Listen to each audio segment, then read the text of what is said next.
Liberty school પરિવારના online લેક્ચરમાં તમારું સ્વાગત છે। વિદ્યાર્થી મિત્રો, આપણે ધોરણ 11 ની અંદર ચેપ્ટર નંબર 3 સુરેખ પદ પર ગતિનો અભ્યાસ કરી રહ્યા હતા। આજે આપણે થોડી અગત્યની થિયરી વિશે અભ્યાસ કરવાનો છે અને આ ચેપ્ટરની પણ છેલ્લી થિયરી તરીકે ગણી શકાય છે। હવે આપણે સમજવાનું છે સાપેક્ષ વેગ। શું સમજવાનું છે? સાપેક્ષ વેગ, બરાબર। અને એના કિસ્સાઓની ચર્ચા શું કરવાની છે? એના કિસ્સાઓની ચર્ચા કરવાની છે।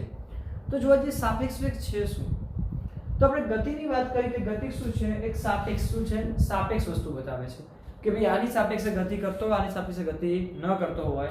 આપણે જોયું હતું બસ વાળું ઉદાહરણ લઈને બી આપણે સમજ્યા શરૂઆતમાં જ્યારે ચેપ્ટરની પ્રારંભમાં આપણે ચાલુ કર્યું ત્યારે, તો એ પણ શું બતાવે છે? સાપેક્ષ। શું બતાવે છે? સાપેક્ષ। એટલે ગતિ એ શું છે? સાપેક્ષ ખ્યાલ છે।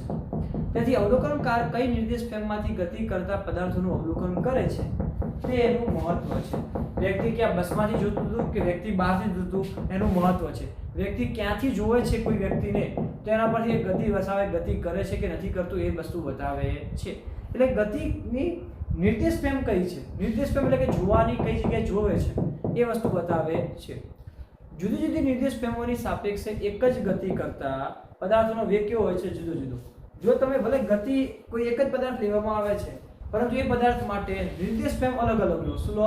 નિર્દેશ ફ્રેમ અલગ અલગ લો। એટલે કે તમે ધારો કે જોઈ શકો છો કોઈ પુસ્તક જે છે, ધારો કે અહીંથી જો આ પેન છે, આ પેન શું કરે છે? તમારા માટે શું થાય છે? પેને પોતાનું સ્થાન બદલ્યું તો પેન શું કરે છે? ગતિ કરે છે। પણ મારા માટે પેન કેવી છે? સ્થિર છે। કેમ? હું મારી નિર્દેશ ફ્રેમથી જોઉં છું, તમે કોનાથી જોવો છો? તમારી નિર્દેશ ફ્રેમથી। તો તમે કઈ રીતે જોવો છો, કઈ રીતે નિહાળો છો એના આધારે નક્કી થાય છે। તો અહીંયા પણ જોવા જઈએ તો હવે સાપેક્ષ વેગ શું લેવાનો છે? તે સાપેક્ષ વેગ લેવાનો છે। તો આના માટે આપણે જોઈશું કિસ્સો નંબર 1 શું જોઈશું આપણે? ફર્સ્ટ કિસ્સો જોવાનો છે। એની આકૃતિ તમને મેં દોરેલી છે, આકૃતિ તમારી સામે ડ્રો કરેલી દેખાય છે। ઓકે, તો કિસ્સા નંબર 1 ની આકૃતિ પરથી આપણે જોઈશું। તો આપણે જોઈએ એક વસ્તુનું ઉદાહરણ લઈએ કે અવલોકનકાર 2 અને ગતિ કરતો પદાર્થ 1 હોય તેવો કિસ્સો જોઈએ। અવલોકનકાર કેટલા હોય? 2 અને ગતિ કરતો પદાર્થ કેટલો હોય? 1 જ। કેટલો હશે? 1 જ હોય। તો ધારો કે આપણો સામાન્ય અનુભવ હોય, કારણ કે આપણે જોયું હોય, તમે જોયું હોય, ગતિમાન ટ્રેન હોય। કેવી હોય? ગતિમાન ટ્રેન હોય। ગતિ કરતી ટ્રેન હોય। કેવી હોય? ગતિ કરતી ટ્રેન હોય। તો ટ્રેનની ગતિની દિશામાં, ધારો કે આ ટ્રેન છે, ટ્રેનની ગતિની દિશા આ તરફ છે, તો ટ્રેનની ગતિની દિશામાં ઉડી રહેલી માખીની ઝડપ, ઉડી રહેલી માખીની ઝડપ, આ ટ્રેન છે, આ માખી ગણો। શું ગણો? ટ્રેન એટલે આ ટ્રેન છે, આ શું છે? માખી। તો ટ્રેનની ગતિની દિશામાં માખી ઉડે। શું ઉડે છે? માખી ઉડે છે। તો ટ્રેનમાં બેઠેલી વ્યક્તિને એની ઝડપ કેવી લાગશે? ઓછી। કેવી લાગશે? ઓછી।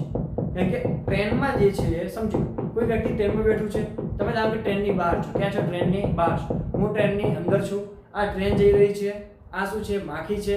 તો હું જ્યારે જોઉં છું ત્યારે મને કેવી લાગે છે? માખીની ઝડપ ઓછી। કેવી લાગે છે? ઓછી। પરંતુ તમને ઝડપ કેવી લાગશે? વધુ। કેવી લાગશે? વધુ। કેમ? એટલે કે ટ્રેનની બહાર રહેલા વ્યક્તિ, જમીન પર રહેલા વ્યક્તિની ઝડપ કેવી લાગે છે? વધુ। કેવી લાગે છે? વધુ ઝડપ લાગે છે। સમજીશું? એ કારણ સમજો પોઈન્ટ અહીંયા કામ શું છે? આમ તો રિયલમાં આપણે ટ્રેનમાં દૂરથી ઉભા માખી ના જોઈ શકો, બરાબર? આ તો ઉદાહરણ છે, બરાબર? તો અહીંયા કામ જોવા જઈએ તો ટ્રેન છે। શું છે? ટ્રેન। ટ્રેનની અંદર માખી શું ઉડે છે? માખી। ટ્રેનની દિશા અને માખીની દિશા કેવી છે? સમાન। કેવી છે? સમાન। તો ટ્રેનની બહાર રહેલા જમીન પર, કઈ જગ્યાએ? જમીન પર રહેલા વ્યક્તિને માખીની ઝડપ કેવી દેખાશે? વધુ। કેવી દેખાશે? વધુ। પણ ટ્રેનમાં બેઠેલા વ્યક્તિની ઝડપ કેવી દેખાશે? ઓછી। કેવી દેખાય છે? ઓછી। આવું કેમ થયું? આવું કેમ થાય છે? તો આનું કારણ એવું છે, આવું થવાનું કારણ એવું છે કે કેમ કે જ્યારે માખીની ઝડપ જ્યારે બહારથી જોવામાં આવે ત્યારે એની અંદર કોની ઝડપ ઉમેરે? ટ્રેનની। કોની ઉમેરાઈ જાય છે? ટ્રેનની। કેમ? માખી ક્યાં ઉડે છે? ટ્રેનમાં। ક્યાં ઉડે છે? ટ્રેનમાં। એટલે કે ટ્રેન વત્તા માખી બંને ઝડપ કેવી થાય? ભેગી। કેવી જશે? ભેગી થાય છે। પરંતુ ઉલટું લેવામાં આવે તો, એટલે કે માખીની ઝડપ ઉલટી દિશામાં, માખી આ રીતે ઉડે તો, ઉલટી દિશામાં ઉડે તો શું કન્ડિશન બનશે? તો એ સમય જોવામાં આવે તો અંદર રહેલી માખી ઉડતી હોય ત્યારે જમીન ઉપરથી જે વ્યક્તિ જોવે છે તેના ઝડપ કેવી લાગશે? ઓછી। કેવી લાગશે? ઓછી। કેવી લાગશે? ઓછી। પણ અંદર બેઠેલા વ્યક્તિ ઝડપ કેવી લાગશે? વધુ। કેવી લાગે છે? વધુ લાગે છે। તો શું થઈ ગયું? ઉલટાઈ ગયું। જો એક જ દિશામાં ગતિ કરતા હોય તો બહારના વ્યક્તિની ઝડપ કેવી લાગી? વધુ। અંદરના વ્યક્તિની ઝડપ કેવી લાગી? ઓછી।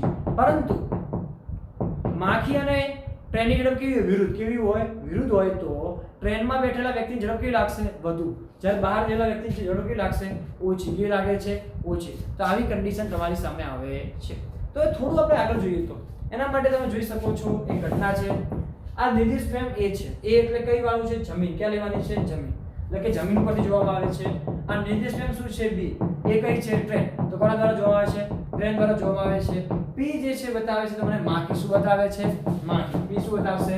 માખી. જમીનથી માખી વચ્ચેનું અંતર તો XPA કેટલું છે? XPA. જમીનથી માખી વચ્ચેનું અંતર કેટલું છે? XPA. અને ટ્રેનથી માખી વચ્ચેનું અંતર કેટલું છે? XPB. કયું છે? XPB.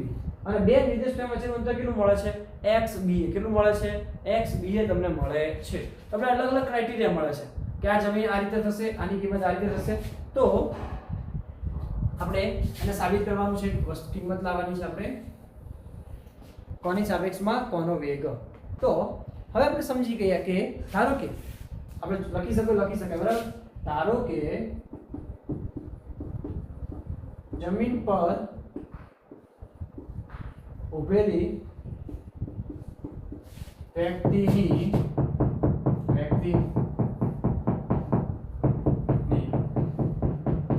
નિર્દેશ ફ્રેમ A છે.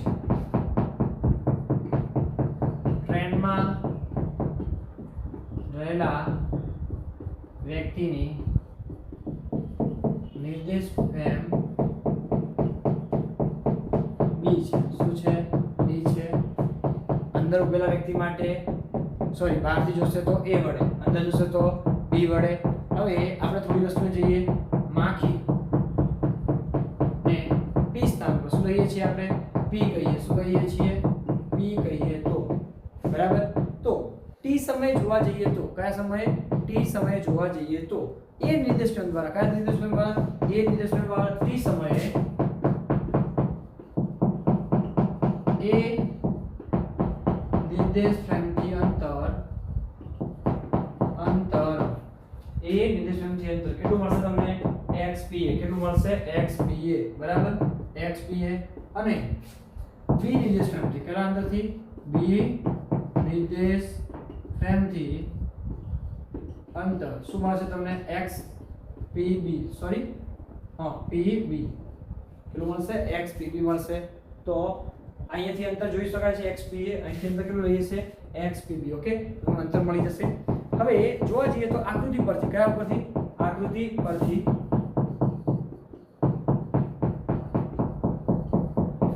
પરથી જોશો તો કે XPA બરાબર શું થશે? XBA + XPB થાય.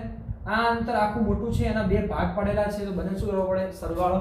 તો આકૃતિ પરથી XPA બરાબર XBA + XPA શું થશે? PB. XPA બરાબર XBB + XPB. ઓકે, હવે આનું સમયની સાપેક્ષે વિકલન શું લઈ લઉં છું? સમયની સાપેક્ષે વિકલન. તો સમયની સાપેક્ષે વિકલન શું લેતા? વિકલન. તો આપણે શું મળશે? તો D XPA / DT બરાબર D XBA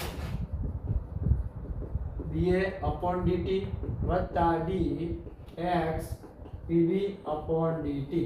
ચલો, આપણે એવું ભણી ચૂક્યા વિદ્યાર્થી મિત્રો V બરાબર dx / dt.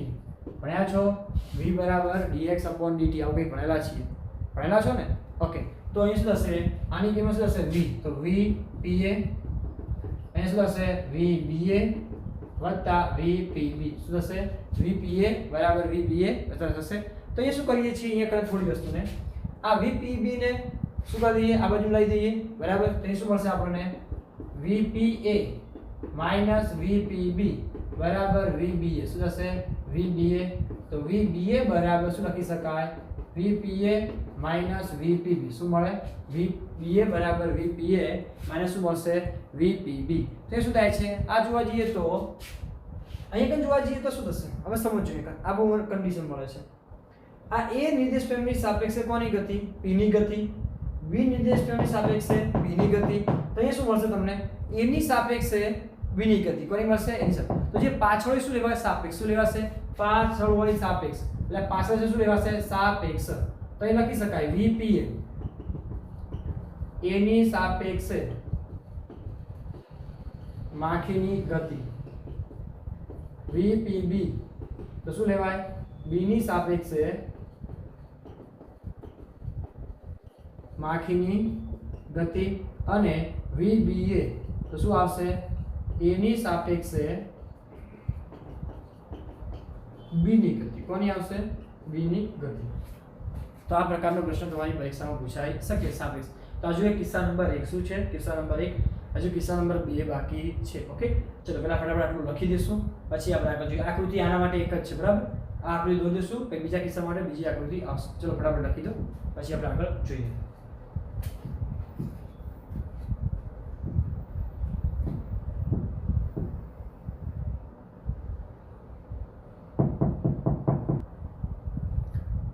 ચલો વિદ્યાર્થી મિત્રો આગળ વધીએ. કિસ્સા નંબર 2 જોઈએ.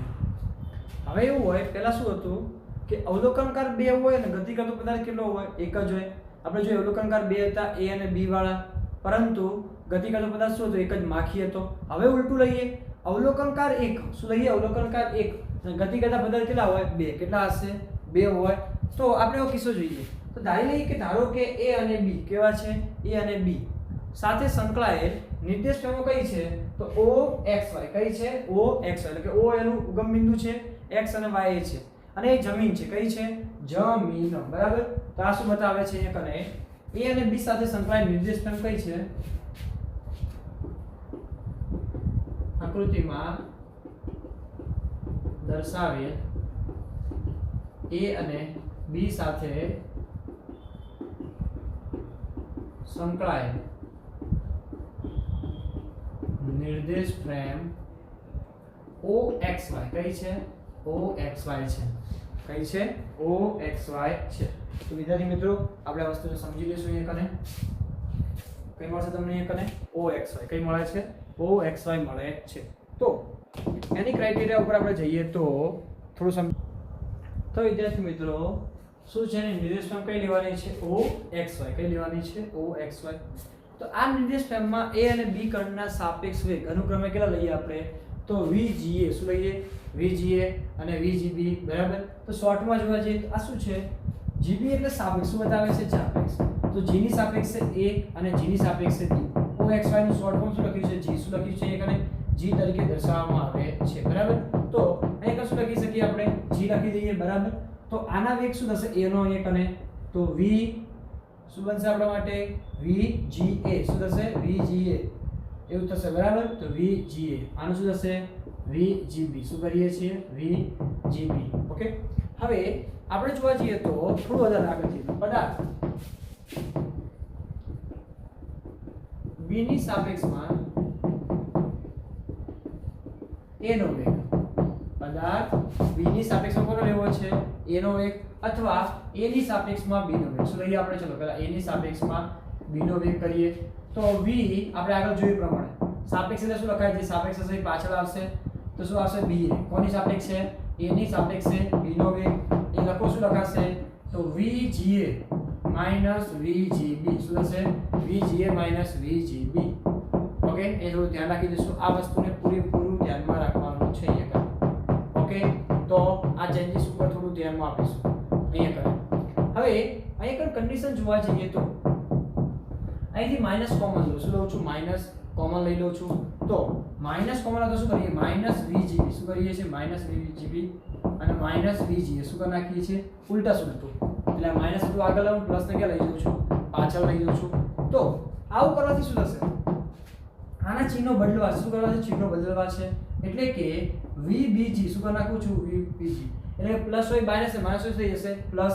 તો શું કરાય, ચિહ્નો બદલે, ચિહ્નો B અને B નું શું કર્યું, G કર્યું. તો શું થશે, પ્લસ થશે -VAG શું આવી જશે, VAG.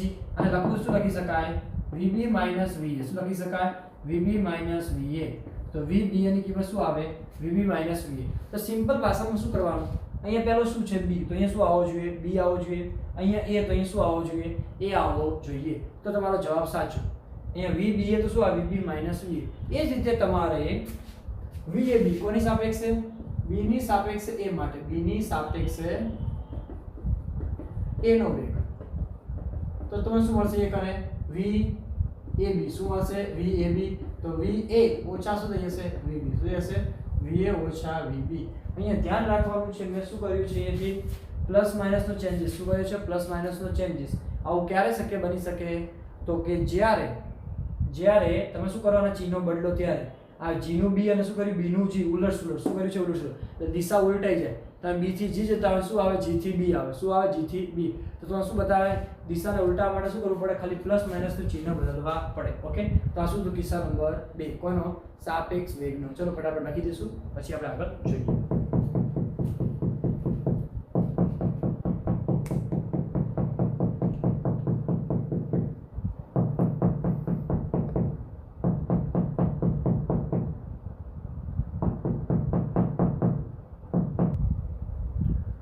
ચલો વિદ્યાર્થી મિત્રો આપણે આગળ વધીએ સાપેક્ષ સ્થાનાંતર શું જોવાનું છે હવે સાપેક્ષ સ્થાનાંતર સાપેક્ષ વેગની ચર્ચા કરી ચૂક્યા હવે શું જોવાનું છે સાપેક્ષ સ્થાનાંતર અહીં તમે બે વસ્તુ જોઈ શકો છો એક છે t બરાબર 0 સમયે કણોનું સ્થાન અને t બરાબર t સમયે કણોના સ્થાનો તો t બરાબર 0 સમયે વેગ કેટલો છે va અહીંયા કેટલો છે vb a કણનો અને b કણનો તો a કણ દ્વારા કપાયેલું સ્થાનાંતર કેટલું છે x a 0 અને b કણ દ્વારા કપાયેલું સ્થાનાંતર કેટલું છે xb 0 કેટલું છે xb 0 વાળું બરાબર હવે આ બંને વચ્ચે જો આખું મોટું છે આમાંથી આટલું તો કેટલું થાય xb 0 xa 0 થશે એ જ રીતે t બરાબર t સમયે સ્થાનાંતર કેટલું છે xa t અહીંયા કેટલું છે xb t તો શું આવશે xb t xa t વેગ તો કેટલો રહેશે a અને b માટે સમાન રહેશે તો ધારી લઈએ કે ધારો કે કણ a અને b ના અનુક્રમે વેગ કેવા છે v અને vb છે અને કઈ દિશામાં છે ધન x દિશા કઈ દિશામાં ધન x દિશામાં તો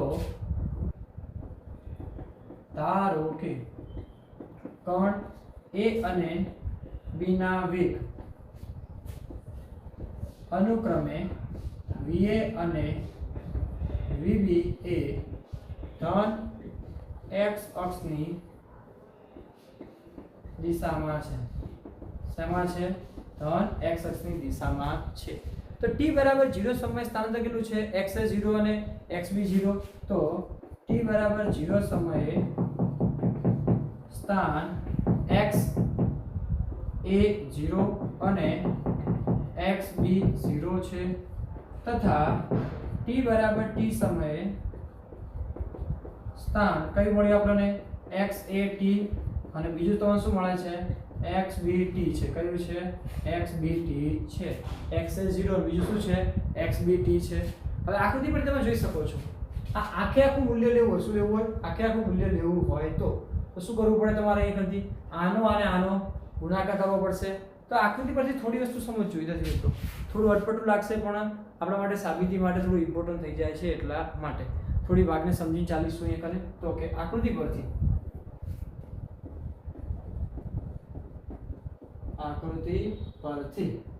મારે કોનું મૂલ્ય જોઈએ છે તો xat કોનું મૂલ્ય જોઈએ છે xat તો xat બરાબર શું થશે xat બરાબર મારે આનું મૂલ્ય જોઈએ તો આ માટે શું કરવું પડશે આનો સરવાળો શું કરવો પડશે સરવાળો તો xa0 વત્તા xa0 વત્તા vat શું થશે vat વેગ ગુણ્યા સ્થાનાંતર શું થાય વેગ ગુણ્યા સમય તો વેગ ગુણ્યા સમય શું આપે સ્થાનાંતર શું આપે છે સ્થાનાંતર તો આ પણ સ્થાનાંતર શું મળે તમને સ્થાનાંતર મળે એ જ રીતે xbt શું લઈએ t સમય xbt તો xb0 શું બનશે vbt શું બનશે vbt તો xbt બરાબર શું બનશે xb0 vbt બનશે હવે a થી b સુધીનું સ્થાનાંતર શું લઈએ a થી b સુધીનું સ્થાનાંતર લઈએ આપણે તો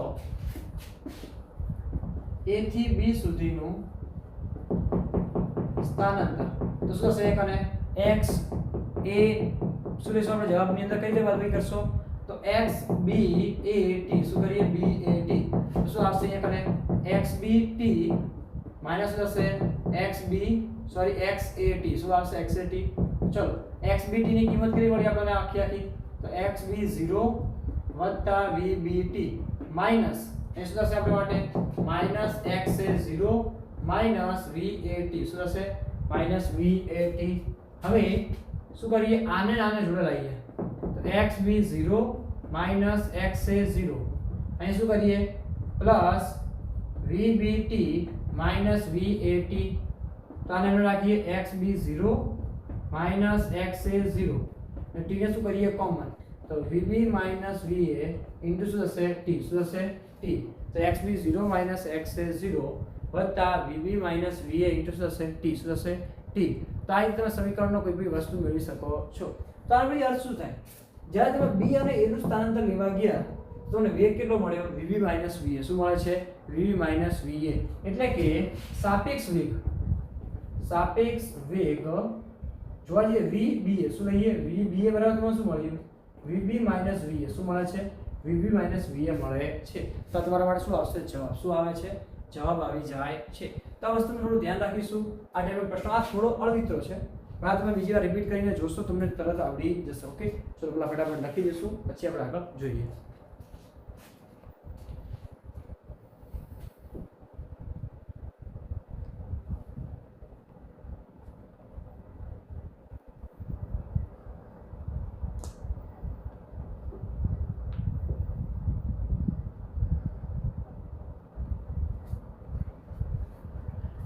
ચલો વિદ્યાર્થી મિત્રો, અહીંયા આજે આપણે રાખીએ છીએ. આ એવું તો લેક્ચરને વારંવાર રિપીટ કરજો, એક વખત ફરીથી જોઈ લેજો, તમને વધુ ખબર પડી જશે. ઓકે, તો થેન્ક યુ વેરી મચ. અહીંયા શું થાય છે, આપણા થિયરિકલ જે પ્રશ્નો છે પૂરું, શું થાય છે થિયરી પૂરું. નેક્સ્ટ લેક્ચરની અંદર આપણે શું જોઈશું, સ્વાધ્યાયના દાખલા. શું જોઈશું, સ્વાધ્યાયના દાખલા, ઉદાહરણના દાખલા જોઈશું, પછી સ્વાધ્યાય જોઈશું. એટલે આપણે દાખલા ઉપર પ્રયાણ કરવાના છીએ. થિયરી વાળો પ્રશ્ન શું થાય છે પૂરો. Thank you very much.